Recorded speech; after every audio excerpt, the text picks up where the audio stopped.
Satyabama Institute of Science and Technology, Chennai and Sriperumbudur.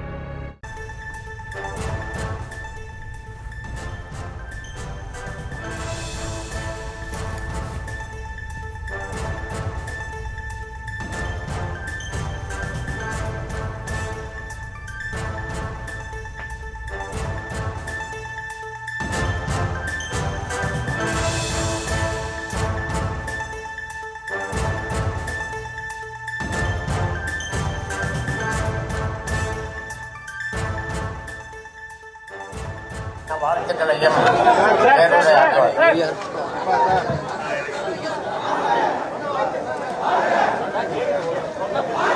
அன்புள்ள மே தின விழாவில் பங்கேற்றிருக்கக்கூடிய கழக பொருளாளர் அருமை சகோதரர் டி.ஆர். பாலு அவர்களே, கழகத்தினுடைய இளைஞரணியின் செயலாளர் துணை முதலமைச்சர் தம்பி உதயநிதி ஸ்டாலின் அவர்களே, தலைமை கழகத்துடைய நிர்வாகிகளே, மாண்புமிகு அமைச்சர் பெருமக்களே, நாடாளுமன்ற சட்டமன்ற உறுப்பினர்களே, தொழிலாளர் முன்னேற்ற சங்க பேரவையினுடைய பொதுச் செயலாளரும் நாடாளுமன்ற மேலவை உறுப்பினருமான சண்முகம் அவர்களே, பேரவையின் தலைவர் நடராஜன் அவர்களே, பொருளாளர் வல்லவன் அவர்களே, கழக தொழிலாளரின் செயலாளர் செல்வராஜ் அவர்களே, தொழிலாளர் முன்னேற்ற சங்கத்தினுடைய நிர்வாகிகளே, என் உயிரோடு கலந்திருக்கக்கூடிய தலைவர் கலைஞர் அவர்களின் உயிரினும் உயிரான உடன்பிறப்புகளே, உங்கள் அனைவருக்கும் என்னுடைய அன்பான வணக்கம். மே 1ஆம் நாள் தொழிலாளர் தினமாக நாம் ஒவ்வொரு ஆண்டும் கொண்டாடி கொண்டிருக்கிறோம். உருண்டோடுகிற ரயிலை ஓட்டக்கூடியவர் ஒரு தொழிலாளி தான். இடையை நூற்று நல்லாடை நெய்பவன் யார் என்று கேட்டால் அவரும் தொழிலாளி தான். இரும்பு காய்ச்சி உருக்கபவன் யார் என்று கேட்டால் அவரும் தொழிலாளி தான். மிராசுதாரர்களை மேனாமினிக்கு வாழ்க்கைக்கான பொருள்களை உருவாக்கி தரக்கூடியவர்கள் தொழிலாளிகளாகத்தான் இருக்கிறார்கள். கடலில் மூழ்கி முத்தெடுக்கக்கூடியவனும் தொழிலாளியாகத்தான் இருக்கிறார். உழுது நன்சை பயிரிடக்கூடியவரும் தொழிலாளிதான். அந்த தொழிலாளருடைய இனம் மகிழ்ந்து கொண்டாடக்கூடிய திருநாள் தான் மே தினம் என்று நம்முடைய அறிஞர் அண்ணா அவர்கள் சுட்டி காட்டியிருக்கிறார்கள். அத்தகைய சிறப்புமிக்க தொழிலாளர் தோழர்கள் தங்கள் உரிமையை வென்றெடுத்த மே நாளில் உலக தொழிலாளர் அனைவருக்கும் நான் இந்த நேரத்தில் என்னுடைய நல் வாழ்த்துக்களை மகிழ்ச்சியோடு தெரிவித்துக் கொள்ள விரும்புகிறேன். திராவிடர்கள் என்றாலே தொழிலாளர்கள் தான் என்று தந்தை பெரியார் அவர்கள் பெருமையோடு குறிப்பிட்டு காட்டியிருக்கிறார்கள். 1932ஆம் ஆண்டு கம்யூனிஸ்ட் கட்சியுடைய அறிக்கையை தமிழிலே மொழிபெயர்த்து தந்தவர் தான் தந்தை பெரியார் அவர்கள். ரஷ்யா போன்ற பல நாடுகளுக்கு சென்றுவிட்டு தாயகமாம் தமிழகத்திற்கு திரும்பிய தந்தை பெரியார் அவர்கள் இனி அனைவரையும் தோழர்கள் என்றுதான் அழைக்க வேண்டும் என்று தந்தை பெரியார் அவர்கள் எடுத்துச் சொன்னார்கள். மே நாளை தமிழ்நாட்டோட அனைத்து நகரங்களிலும் கிராமங்களிலும் இசை நிகழ்ச்சிகளோடு கொண்டாட வேண்டும் என்று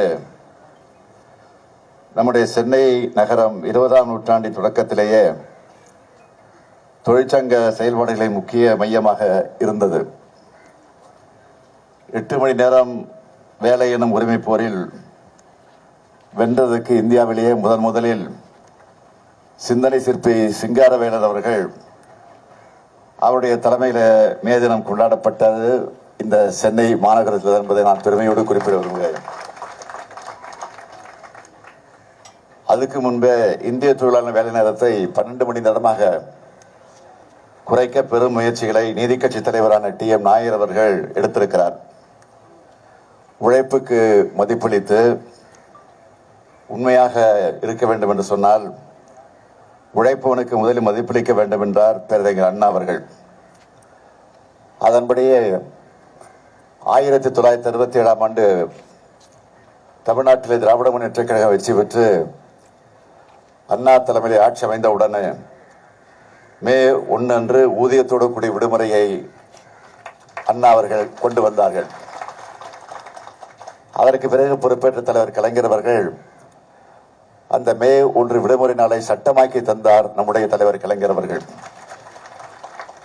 அதற்கு பிறகு தொடர்ந்து சமூக நீதி காவலர் வி.பி. சிங் அவர் பிரதமராக இருந்தபோது மே 1 நம்முடைய மாநிலத்திற்கு மட்டுமல்ல இந்தியாவில் இருக்கும் எல்லா மாநிலத்திற்கும் தொழிலாளர் தினமாக விடுமுறையை அறிவித்து ஊதியத்தோடு அந்த விடுமுறையை அறிவிக்க வேண்டும் என்று கோரிக்கை வைத்து அதையும் தலைவர் கலைஞர் அவர்கள் நிறைவேற்றி தர பாடுபட்டார் என்பது உங்களுக்கு எல்லாம் நன்றாக தெரியும்.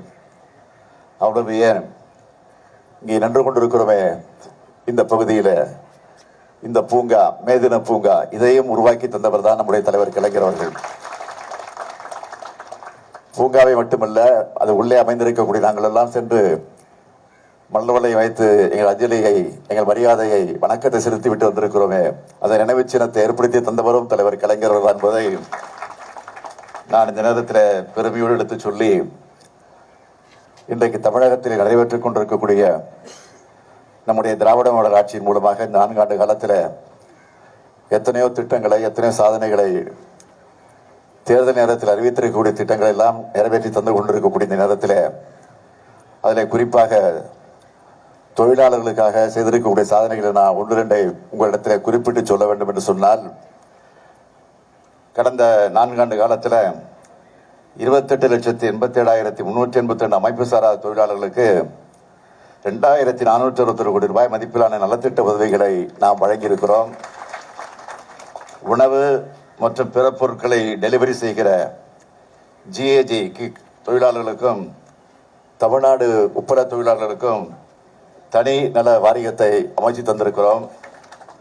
பட்டாசு தொழிற்சாலைகள் ஏற்படக்கூடிய விபத்துகளில் உயிரிழந்த தொழிலாளர்களுடைய குழந்தைகளுக்கு கல்வி உதவித்தொகை வழங்கக்கூடிய திட்டத்தை கொண்டு வந்து அதை நிறைவேற்றிக் கொண்டிருக்கிறோம். 20 அமைப்பு சாரா தொழிலாளர் வாரியங்களில் 2021-24 காலகட்டத்தில் 14 லட்சம் ஊழியர்கள் புதுசாக பதிவு செஞ்சிருக்கிறாங்க. கடைகள் மற்றும் வணிக நிறுவனங்களில் பணிபுரியக்கூடிய பணியாளர்களுக்கு உட்காரும் உரிமையை கட்டாயமாக்கி அரசாணையை வெளியிட்டிருக்கிறோம்.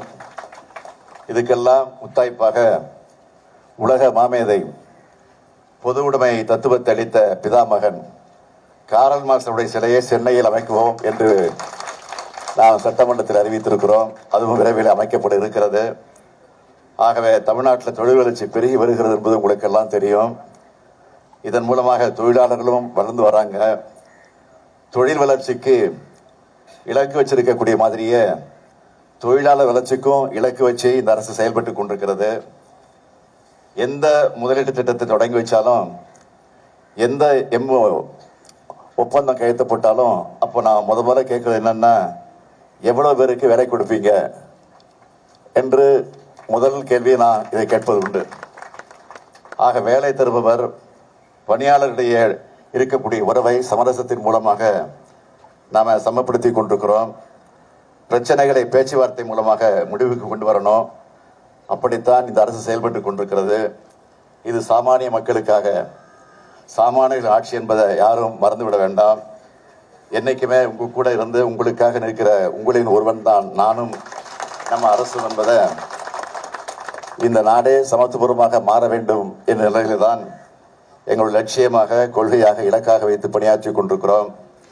இதில் மனதில் வச்சு தான் அரசு இன்றைக்கு பல திட்டங்களை தீட்டிக் கொண்டிருக்கிறது. இன்னும் ஒரு வார காலத்தில் நம்முடைய திராவிட மாடல் ஆட்சி உருவாகி 4 ஆண்டை நிறைவு செஞ்சு 5வது ஆண்டில் அடியெடுத்து வைக்க இருக்கிறோம். எனவே மே தினம் கொண்டாடக்கூடிய இங்கு இருக்கக்கூடிய தொழிலாளர் தோழர்களை நண்பர்களை எல்லாம் நான் கேட்டுக்கொள்ள விரும்புவது, உங்களுக்காக உழைக்கிற பாடுபடக்கூடிய இந்த திராவிட மாடல் ஆட்சிக்கு நீங்கள் என்றைக்கும் உறுதுணையாக இருந்து இந்த ஆட்சிக்கு பக்கபலமாக இருக்க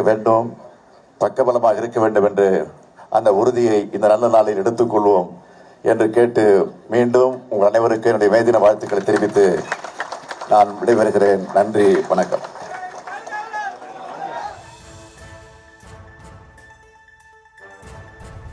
Satyabama Institute of Science and Technology, Chennai and Sriperumbudur.